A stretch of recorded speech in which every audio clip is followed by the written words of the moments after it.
This is kanji in Danzan-Ryu Jiu-Jitsu. I'm your host, George Arrington.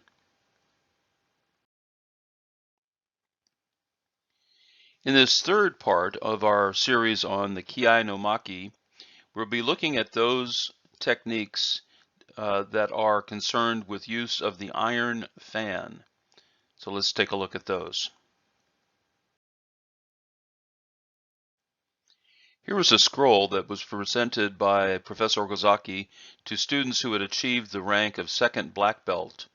It contained a catalog of the techniques, and that catalog is called the Moku Roku. Here's the section that we're concerned with in this series, and in this particular video, we'll be looking at these kanji.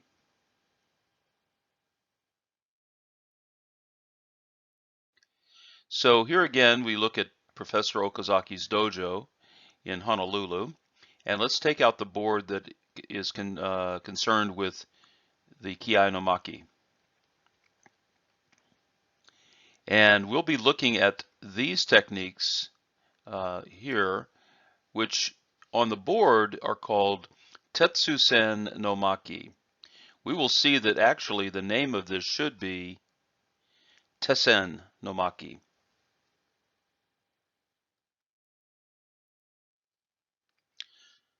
So first let's look at an overview of all of the techniques. Here is the kanji for the Tessen. So we see it says Tessen. Then there's a little circle there, and we'll talk about that in a minute. The first technique in this section is called Katate Hazushi, and then Mune Dori, and then a technique called Mikenwari, then Uchikomi Dome, Katate Ori, and finally Katsurowari.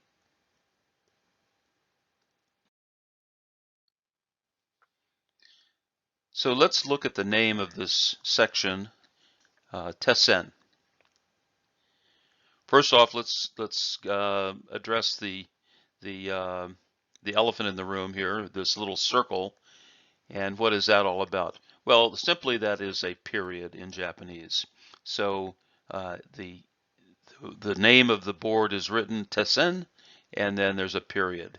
Later on, we'll see that Professor Okazaki does this on all of the different weapons in this board, whether it be tanto or daito or bo or tanju.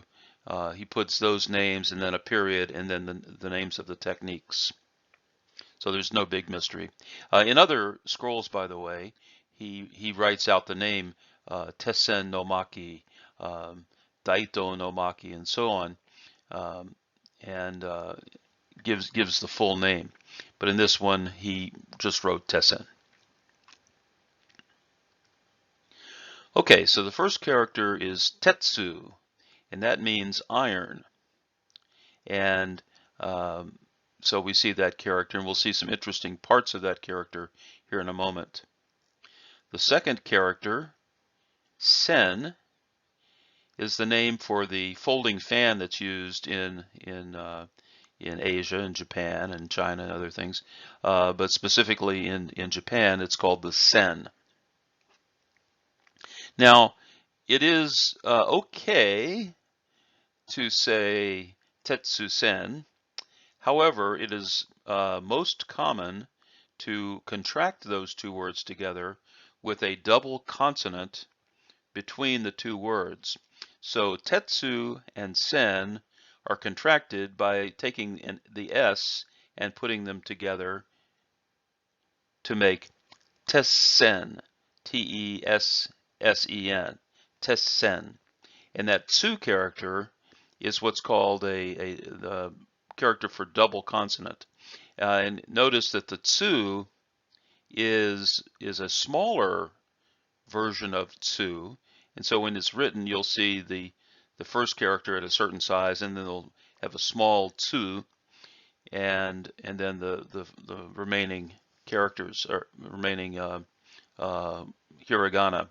By the way, in the scroll itself, whenever they do this, they'll use the katakana tsu, because that was what was typically used back in that time period. Today we use the hiragana for that. So anyway, this is the way of doubling, and you've seen doubling of consonants before when you talk about, like, the first brown belt is called ikkyu, ikkyu.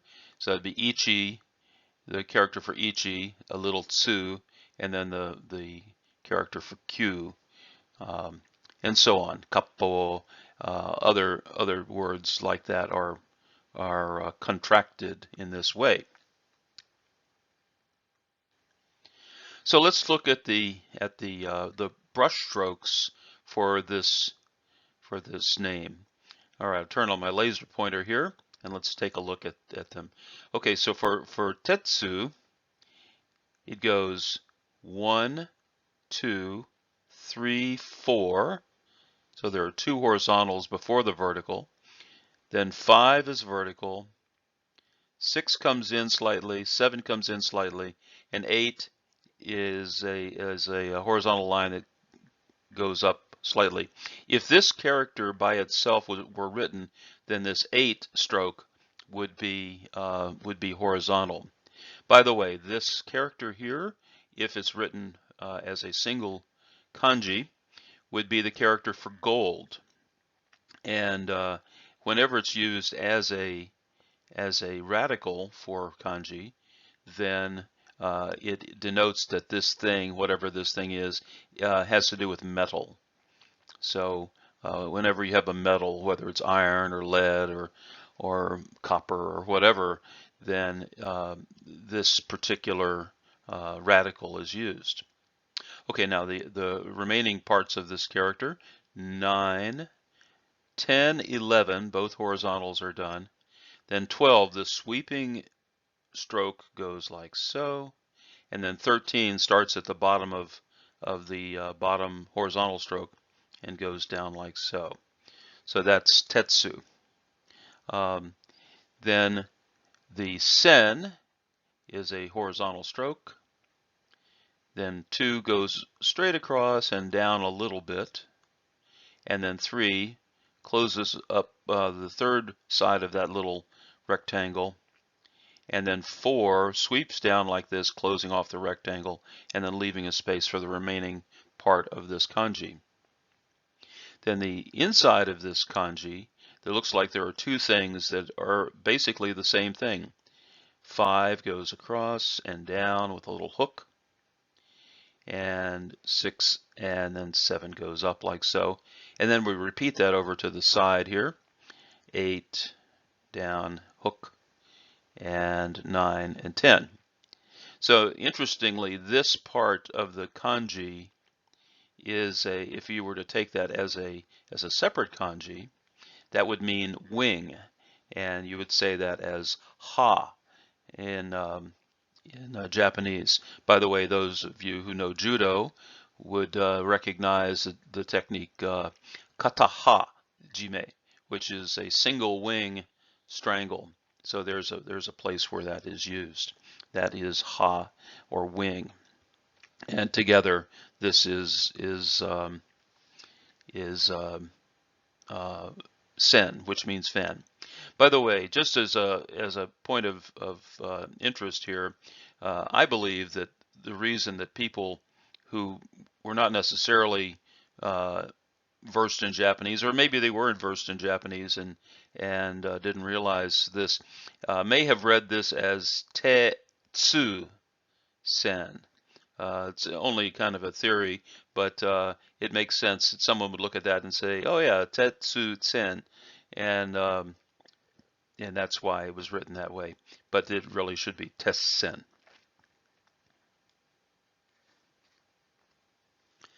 So here's a picture of a Japanese folding fan.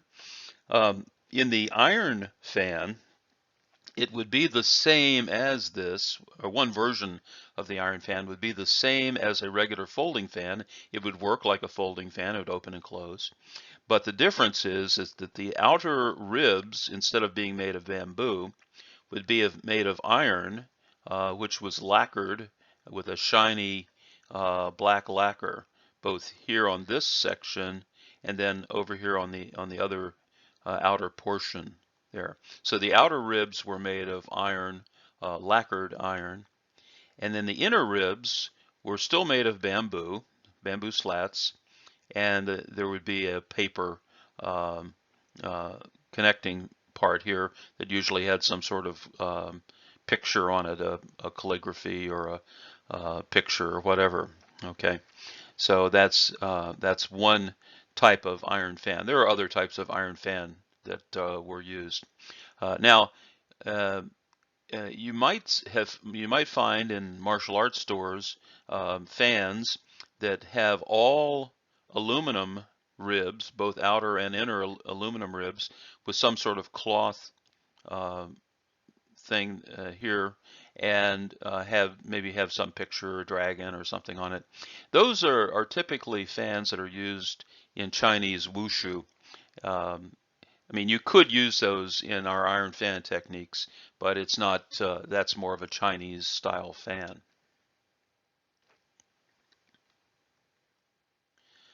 So here's a famous picture of Professor Okazaki, and this was taken in 1941. And we see him sitting there, and he's holding a fan here. And notice that this fan has a cord tied to the bottom of it, to the pommel, and at the end of the cord are two tassels. Just might be interesting to know that the tassels are called the fusa, and there's the kanji for that. And then the cord is called the himo, and there's the kanji for that. By the way, this particular section here on himo, if that was used as a kanji by itself, that would be pronounced ito, and that is the character which means thread.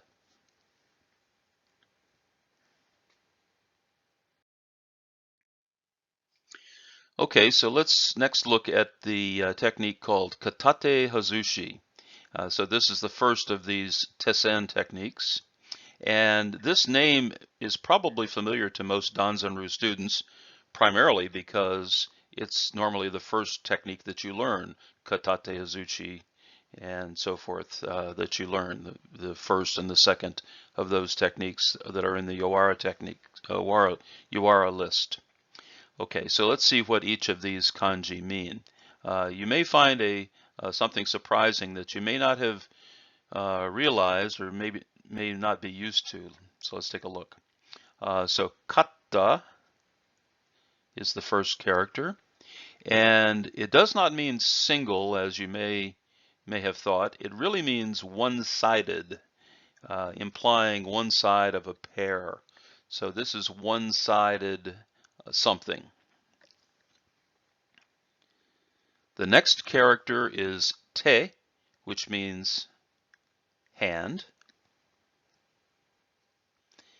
And then the third character, hazushi, by itself it means outside, but in the context that we're going to speak of here in a moment, it means removal. We often think of this as the single hand escape in the Yawara list, but it's really a removal. And what is not shown in katate hazushi is that there is an implied character between te and hazushi. And that implied character is the character tori, which means to grab hold of, or to hold. So really, this technique could be called katate tori hazushi. So one-sided hand grab removal. So when you take te and hazushi together, that means removal, but we imply the te tori hazushi. So let's take a look at the strokes for each one of these characters. Okay, these are pretty simple. Um, the first one, you start up here and you go 1. Now this is a little bit different. We come with a vertical first, 2, 3, and then 4 goes across and then down. Okay.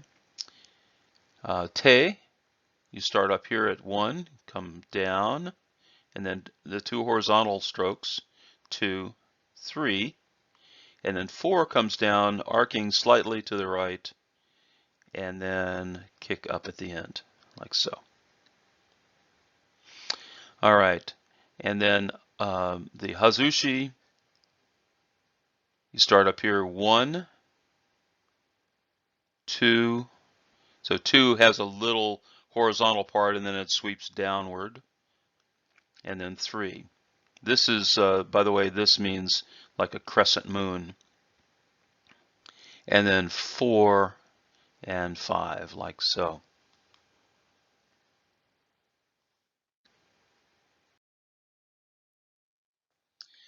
The next technique we'll look at is called Mune Dori. The first character, Mu-ne, means chest or breast, or maybe even the lapel. It implies the lapels, although that's a different character. But the chest. The second character, Dori, which by itself would be Tori, is the word for seas.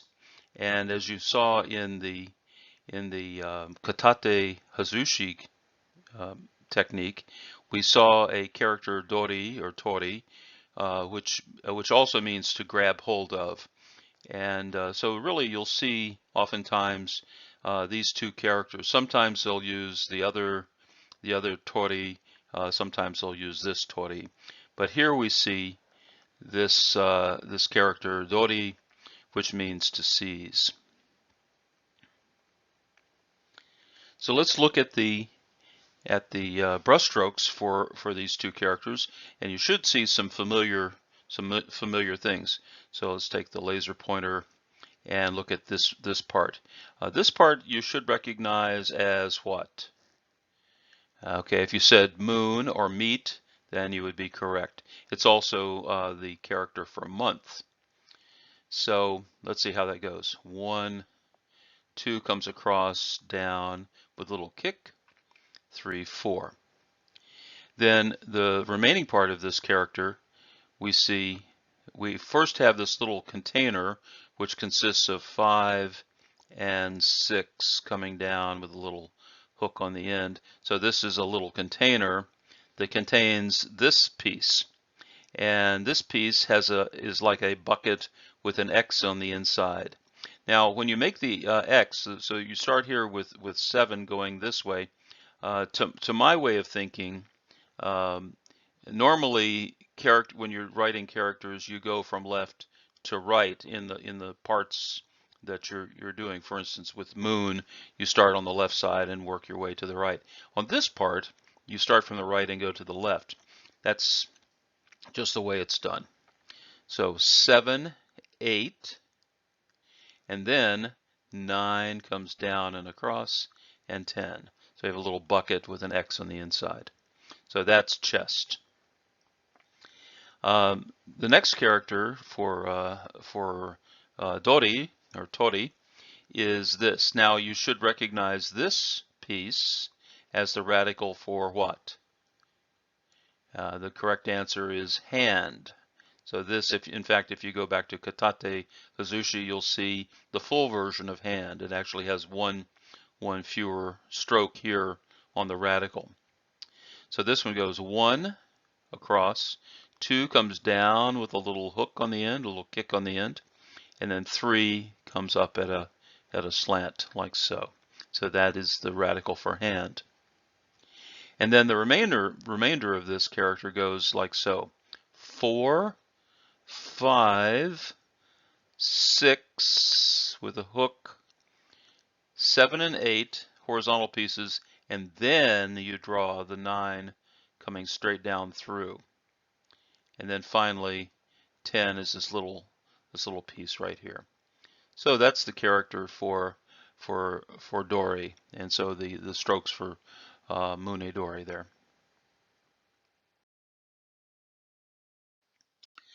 All right, let's look at Mikenwari. Mikenwari.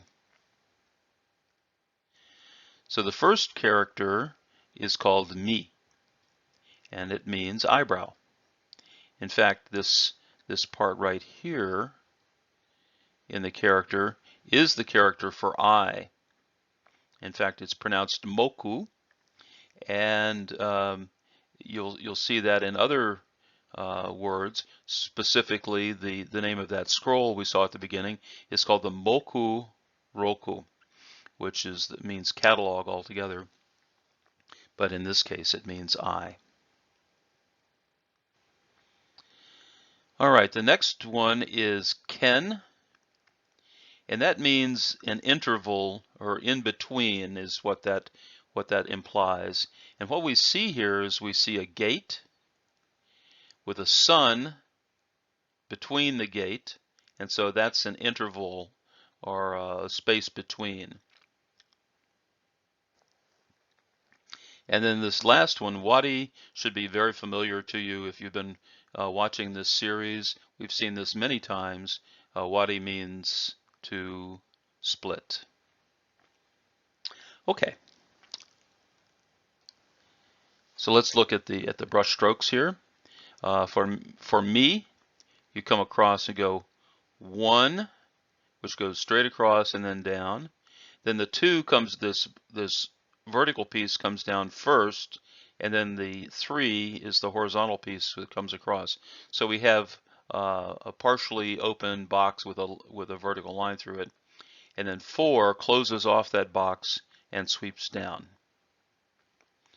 Okay, then we draw this eye here, and it's very much like the sun that we'll see over in this character, except we have 2 horizontal lines in there.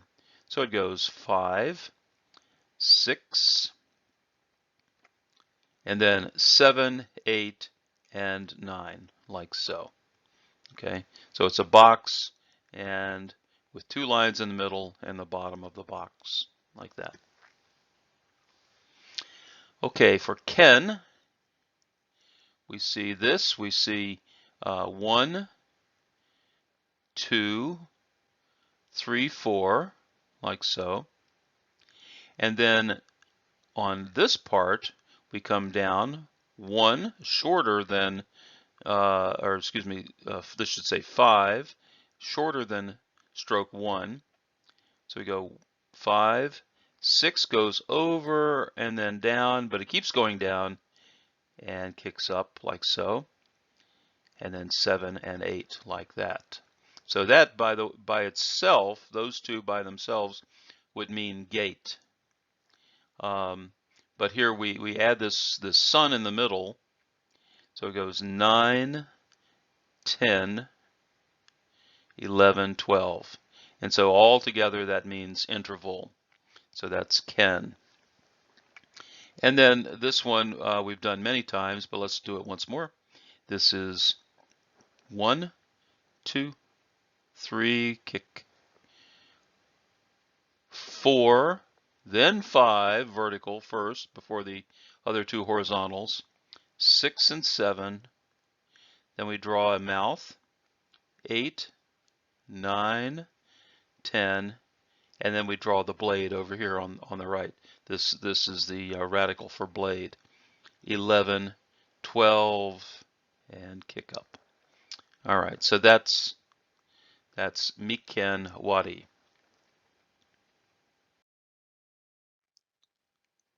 But wait, there was a mistake. Let's see what I mean by that. In this particular scroll that we've been looking at through this series, this was presented to a student in the year 1941. And so the techniques are written there as we see. an earlier scroll, written a couple of years earlier than that, here's what the Kiai no Maki looks like for that scroll. Specifically the section on the Tessen. Okay. There are a couple of differences. One of the differences is here in the name. This one, I think I mentioned this earlier in the video. This one says Tessen, period. This one says Tessen no, that's the katakana no, and Maki. So Tessen no Maki, this one just says Tessen. So there's no real big deal there with that. However, if we look at this technique for Mikenwari, we might see something that's maybe a little more significant in the differences. So here it is for the 1941 scroll, and here it is for the earlier scroll. So looking at it, we see that the ken is the same, the wari is the same, maybe a little different handwriting, but basically that's the same. But this character for me is not the same as this character here. So let's see what the difference might be in these two characters. So the first character, again, we saw this just a moment ago. This is the character mi, which means eyebrow. The character on the earlier scroll is this character. And we have actually seen this character before in an earlier series, in the Nage series. And this is tomoe, tomoe, and means comma-shaped. When we say comma, you may know this as a circle, circular. The tomoe nage that we saw in the nage list is often called a circle throw. So sometimes people call this a circle, but the actual definition of tomoe is comma-shaped. Specifically, it's the shape that we see in the in-yo, or the yin-yang. That shape of each one of those, the black is a tomoe and the white is a tomoe. We also see it in, specifically I see this often in Okinawan karate, and that is this symbol, which is called the Mitsu tomoe, or the 3 comma shapes. But like I say, we saw this earlier in the Nage video series as tomoe nage. Okay, so what's the deal here? What's going on? Well, why would someone write this instead of this? Well, one theory is, and this is kind of the theory that I aspire to, and that is that the person meant to write this, and if you notice, it has the same first part, but they may have been thinking about an earlier technique and just wrote that instead of writing the stroke going down and then the moku on the inside. That's only a theory. It's a, for lack of a better term, this is a typo in the scroll, and we see that in other places as well. So there is a mistake in some of the earlier scrolls.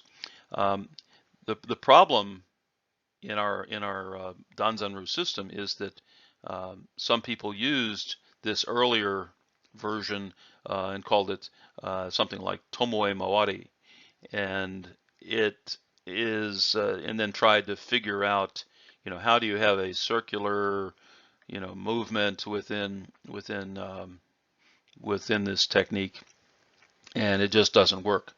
But saying mikenwari, the interval between the eyebrows, you split that. That's exactly what this technique is. You use the fan to strike between the the area between the eyebrows, not exactly the point between the eyebrows, but a different place. But anyway, it makes much more sense than putting tomoe there. Anyway, so that's a mistake that you may have seen.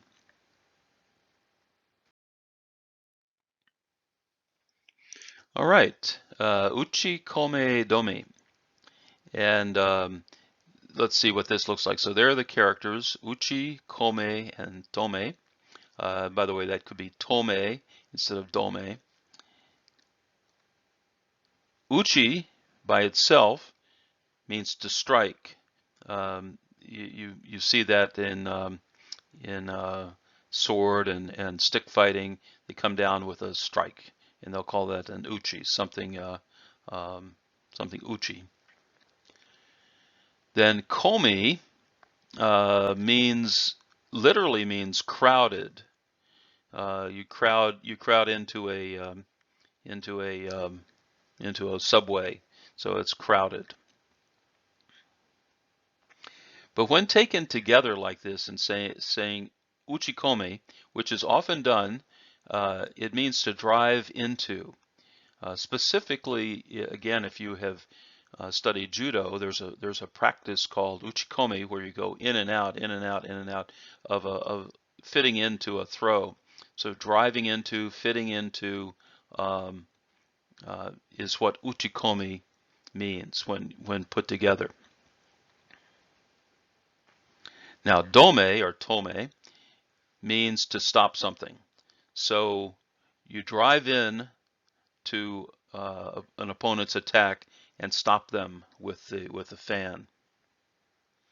So this is what uchikome dome literally means. So the stroke order for these kanji are as follows. For uchi, you come 1, 2 comes down with a little hook, and then comes up like so. That, by the way, you might recognize as the radical for hand. And then you have 4, 5 comes down with a little hook. And then komi, you have this. Now this is a very unusual set of strokes. We'll get to that in just a moment. The first part we go 1 and 2. This means taken by itself. This means iri, which means to enter. So 1, 2, like so. And then this second part here is oftentimes written first for kanji. I'll explain that in a moment. He goes 3, 4, and then 5, like that. So it goes 3, 4. It looks like a 3, and 5.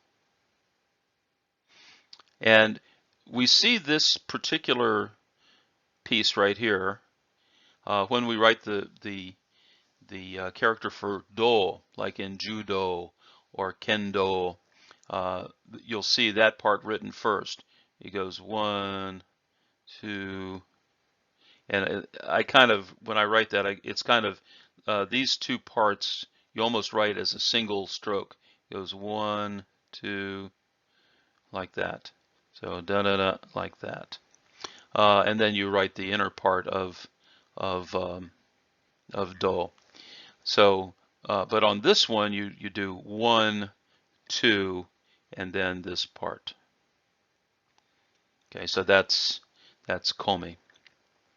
And then dome, we write as follows: 1, 2, 3, and then 4, like that. Do that again. 1, 2, 3, 4. By the way, on this character, I saw an interesting way to memorize or to remember this technique. The character means to stop, and one book showed that this was like a policeman at a crossing, he's standing there holding his hands up to say stop. And won't let the pedestrian go across the crosswalk before he stops the cars. So anyway, it's just a way to remember that.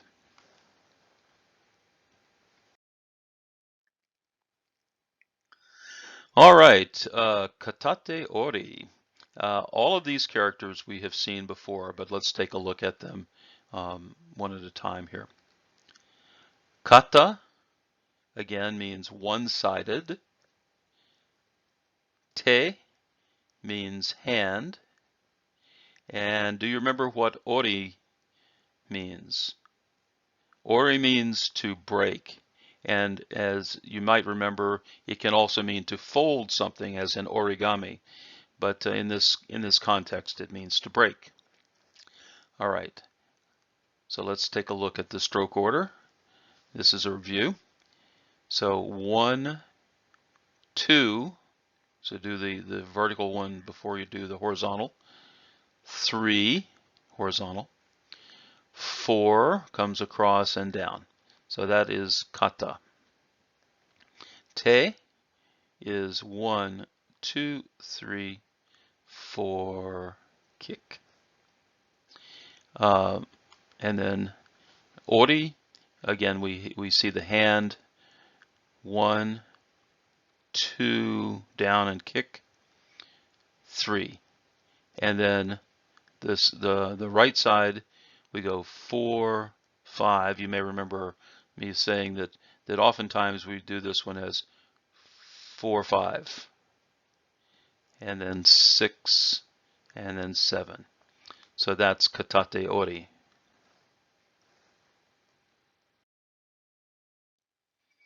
Now the last technique in the Kiai no, in the Tessen portion of the Kiai no Maki is katsura wari. This is very interesting. We know wari already. We know that character, but this katsura is interesting.